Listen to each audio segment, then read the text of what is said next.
Doctor Shakti Mohan Mishra, sunshine prep high school, Sanskrit शिक्षक। आज के परिवेश में जो इस वर्ष सीबीएसई परीक्षा के लिए सिलेबस निर्धारित है, उसमें टेक्स्ट बुक से 4 चैप्टर्स को डिलीट कर दिया गया, 4 चैप्टर्स को रिड्यूस कर दिया गया। बचे हुए सिलेबस को थॉरोली पढ़कर उसका जो एमसीक्यू क्वेश्चन है और कुछ वर्णनात्मक प्रश्न है, उसका उत्तर आसानी से दे सकते हैं। इसमें इस प्रश्न पत्र में इस वर्ष के लिए 50% बहुविकल्पात्मक प्रश्न है, मल्टीपल चॉइस क्वेश्चन है, और 50% वर्णनात्मक प्रश्न है। 50% में ग्रामर से जो भी क्वेश्चंस होंगे वह बिल्कुल एमसीक्यू पैटर्न में होंगे। ग्रामर के कुछ टॉपिक्स हैं जो समझने लायक हैं, जैसे संधि, समास, प्रत्यय और वाच्य परिवर्तन। इन चारों टॉपिक को समझ करके बारीकी से इसके बाद इसके एमसीक्यू क्वेश्चन को आसानी से छात्र बना सकते हैं। कुछ ऐसे भी टॉपिक हैं जिसमें समझने की ज़रूरत कम है, उसको अभ्यास की ज़रूरत है, जैसे समय लेखनम, अव्यय, संशोधन कार्य। ये टॉपिक है, इसको बच्चे अभ्यास करें तो उससे ज़्यादा एक्यूरेसी आएगी और अच्छे अंक ला सकते हैं। टेक्स्ट बुक में भी बच्चों को जितने भी पाठ्यक्रम में पाठ निर्धारित हैं उसको थॉरोली पढ़ने की ज़रूरत है। थॉरोली पढ़ने के बाद उससे भी जो एमसीक्यू क्वेश्चन आएंगे उस एमसीक्यू क्वेश्चन को बनाएंगे। और उसके कुछ पोर्शन हैं, जैसे गद्यांश है। गद्यांश में जो पैटर्न आएगा वो कम्प्रिहेंसिव पैटर्न ऑफ क्वेश्चन होंगे। उस गद्यांश को पढ़ें और उसमें जो क्वेश्चन पैटर्न है, एक पदेन उत्तरत, पूर्ण वाक्यन उत्तरत और भाष्य कार्य। एक पदेन उत्तरत उस पैसेज के आधार पर, उस गद्यांश के आधार पर जो प्रश्न पूछे गए हैं उसको एक पद में उत्तर देना है। पूर्ण वाक्य में जो क्वेश्चन है उसको गद्यांश के आधार पर एक वाक्य में उत्तर देना है।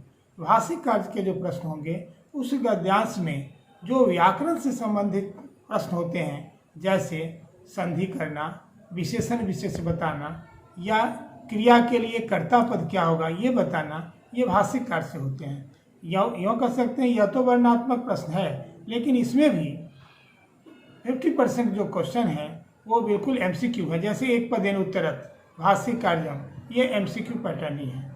अभी जो बोर्ड पैटर्न क्वेश्चन जो है उसमें हमारे 19 प्रश्न हैं, 19 प्रश्न हैं। और शुरू के जो प्रश्न होंगे वो बिल्कुल 50 क्वेश्चन इस तरह से ऑब्जेक्टिव दिए गए जो 50 मार्क्स के हैं। और नेक्स्ट जो 50 पार्ट्स हैं वो दो खंड में होंगे, खंड अ और खंड आ। खंड अ में होंगे बहुविकल्पात्मक प्रश्न और खंड आ में जो होंगे वो वर्णनात्मक प्रश्न होंगे। अ वाले प्रश्न में अगर बच्चे ग्रामर के टॉपिक को बारीकी से पढ़ेंगे, समझेंगे, तो उसमें उनको पूरा मार्क्स मिल सकता है। इसी तरह पाठ्यक्रम से जो पाठ निर्धारित हैं उसको बारीकी से पढ़ने पर उससे जो बहुविकल्प प्रश्न आएंगे, जैसे 40 प्रश्न हैं खंड अ और खंड आ। खंड अ में होंगे बहुविकल्पात्मक प्रश्न और खंड आ में जो होंगे वो वर्णनात्मक प्रश्न होंगे। अ वाले प्रश्न में अगर बच्चे ग्रामर के टॉपिक को बारीकी से पढ़ेंगे, समझेंगे, तो उसमें उनको पूरा मार्क्स मिल सकता है। इसी तरह पाठ्यक्रम से जो पाठ निर्धारित हैं उसको बारीकी से पढ़ने पर उससे जो बहुविकल्प प्रश्न आएंगे, जैसे 40 प्रश्न हैं, वो व्याकरण से आएंगे और 15 अंक के जो प्रश्न आएंगे वो टेक्स्ट बुक से आएंगे। फिर नेक्स्ट में जो आ ग्रुप है उसमें आपके जो प्रश्न निर्धारित हैं उसमें वर्णनात्मक प्रश्न हैं। वर्णनात्मक प्रश्न में है पद्यांश से क्वेश्चन है, अश्लोकांश से क्वेश्चन है और नाट्यांश से क्वेश्चन है। फिर प्रश्न निर्माण करना है। प्रश्न निर्माण है, कुछ प्रश्न दिए गए हैं और उसका प्रश्न निर्माण करना है। इसके बाद जो प्रश्न आएंगे अन्वय करना आएगा, भाव आएगा और कथाक्रम संयोजन आएगा। इस तरह बीच में कुछ क्वेश्चंस भी आते हैं, जैसे कि वर्णनात्मक प्रश्न में ही आते हैं पत्र लेखन।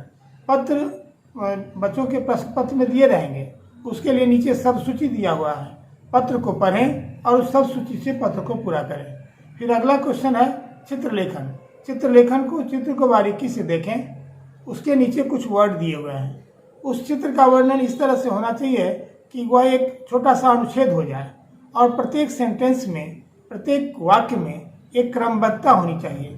जैसे प्रथम वाक्य जो होगा वह परिचयात्मक होगा, या इस चित्र में किसका वर्णन है, और द्वितीय, तृतीय और चतुर्थ वाक्य जो होगा वह विषय वस्तु होगा, इस चित्र में कौन सी विषय वस्तु है, और अंतिम जो 5वां वाक्य होगा वह निष्कर्षात्मक होगा कि इसमें इस चित्र के देखने के बाद अंतिम निष्कर्ष पर हम क्या आते हैं। उसके बाद फिर अगला जो 5 अंक का होगा वह संस्कृत में अनुवाद करने का होगा, अनुवाद करने का। इसके बाद अब हमारे पास जो गद्यांश, पद्यांश, नाट्यांश के जो क्वेश्चन है वो वर्णनात्मक हैं, उसको बनाने हैं। उसी से रिलेटेड प्रश्नवाचक वाक्य है जो प्रश्न निर्माण करने हैं। अन्वय है, अन्वय का जो क्वेश्चन है श्लोक दिए रहेंगे, फिर उसका अन्वय किया हुआ रहेगा, और अन्वय में जो मुख्य शब्द खाली स्थान को भरना है वो नीचे सबसूची में दिए रहेंगे, उस सबसूची से उस खाली स्थान को भरेंगे। ऐसे ही श्लोक दिया हुआ है, उसका भावार्थ दिया हुआ है, और उस भावार्थ में जो मुख्य शब्द हैं उसकी सूची नीचे दी गई है, उस सूची से इसको भरना है। फिर वाक्यों को क्रमबद्ध रूप में सजाना है। पाठ के वाक्य क्रमबद्धता में नहीं दिए गए हैं, लेकिन उसको हमको पाठ के आधार पर क्रमबद्ध करना है। ये 4 अंक के प्रश्न होंगे, और बहुविकल्पात्मक प्रश्न भी होते हैं। कुछ क्वेश्चन ऐसे रहते हैं पर्यायवाची से शब्द रहते हैं, जैसे एक शब्द है 5 वर्ड दिए हुए हैं, 5 शब्द दिए हुए हैं, और दूसरे कॉलम में कुछ शब्द दिए हुए हैं जो क्रमबद्ध रूप में नहीं है, तो उसको सजा करके लिखना है पर्यायवाची शब्द में। दूसरा विलोम शब्द हो सकता है, जो 5 विलोम शब्द दिए रहेंगे, और दाहिने साइड में नेक्स्ट कॉलम में वो विलोम शब्द के जो वर्ड हैं वो क्रमबद्ध में नहीं है, वो विलोम शब्द के सामने जो सही अर्थ हो, सही विलोम शब्द होंगे उसको सजाना है। इस तरह से अगर बच्चे पाठ्यक्रम की तैयारी पहले अच्छे से कर लें, फिर जो बोर्ड पैटर्न का प्रश्न है उसको सही रूप में अभ्यास करें, तो उसको हम सही तरीके से कर सकते हैं और बोर्ड के परीक्षा में अच्छा अंक ले सकते हैं। इसमें एक क्वेश्चन आता है अपठित अवबोधनम से, अनसीन पैसेज, जो वर्णनात्मक प्रश्न में आएगा वह 10 अंक का क्वेश्चन होता है, जैसे दीपावली पर्व, होलिकोत्सव, ये स्वतंत्रता दिवस, इससे संबंधित एक अनुच्छेद होंगे। उस अनुच्छेद को पढ़ें और नीचे गद्यांश की तरह ही एक पदेन उत्तरत, एक पद में उत्तर दें, पूर्णवाक्यन उत्तरत, पूर्णवाक्य में उत्तर दें, और भाषी कार्यम वो MCQ क्वेश्चन रहेंगे जो एक वर्ड में आंसर देने हैं। तो यह रहेगा अपठित अवबोधनम, इसको कहते हैं अनसीन पैसेज, जो 10 नंबर के रहेंगे। दूसरा होता है वर्णनात्मक में रचनात्मक कार्यम, इसमें पत्र लेखन रहते हैं, चित्र लेखन रहते हैं, अनुवाद रहते हैं। ये तीनों क्वेश्चन 5-5 नंबर के रहते हैं। इसके बाद हम आते हैं नेक्स्ट आग्रह गद्यांश। गद्यांश में जो ये टॉपिक ऐसा है जो कि जो वर्णनात्मक है, जो प्रोज टाइप का है, गद्य टाइप का है, उससे एक पैसेज रहेंगे, उससे रिलेटेड प्रश्न रहेंगे। फिर श्लोक रहेंगे, श्लोक को पढ़ें और उसके बेस पर प्रश्नों का उत्तर दें, एक पद में, पूर्णवाक्य में और भाष्य काल में। फिर नाट्यांश है, वार्तालाप, दो के बीच वार्तालाप का अंश है, उसके आधार पर प्रश्न रहेंगे। उसको यह भी प्रश्न का पैटर्न वही होगा, एक पदेन उत्तरत, पूर्णवाक्यन उत्तरत और भाष्य कार्यम। इसके बाद प्रश्न निर्माण, क्रमबद्ध संयोजन, इसके बाद अन्वय रहते हैं, श्लोक का अन्वय, श्लोक दिए रहेंगे, उसके मुख्य शब्द खाली स्थान होंगे, नीचे सब सूची दिए रहेंगे, उस सब सूची से उस अन्वय को भरें। फिर दूसरा क्वेश्चन होगा, श्लोक दिया होगा, उसका भावार्थ हमें दिया होगा, नीचे भावार्थ में जो मुख्य शब्द भरने हैं उसके सब सूची दिए हुए हैं, मंजूषा उसको कहते हैं, मंजूषा में वर्ड दिए हुए हैं, उससे उसको खाली स्थान को भरना है। इसके बाद प्रश्न निर्माण, क्रमबद्ध संयोजनम, पर्यायवाची मेलनम, कुछ शब्द हैं जिसको पर्यायवाची शब्द से उसको मिलान करना है। फिर कुछ शब्द हैं जो कि विलोम शब्द है, उससे मिलान करना है।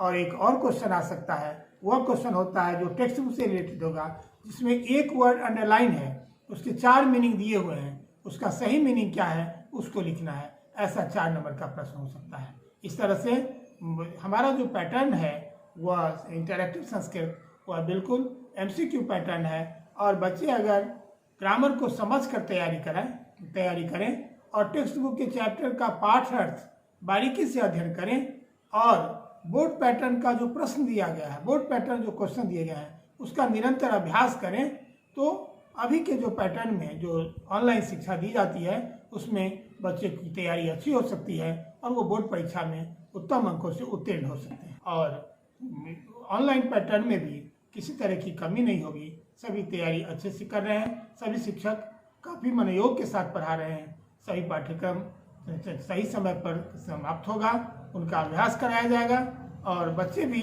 अपने शिक्षक के अनुरूप इसकी तैयारी करें तो बोर्ड परीक्षा में उत्तम अंकों से उत्तीर्ण होंगे। धन्यवाद।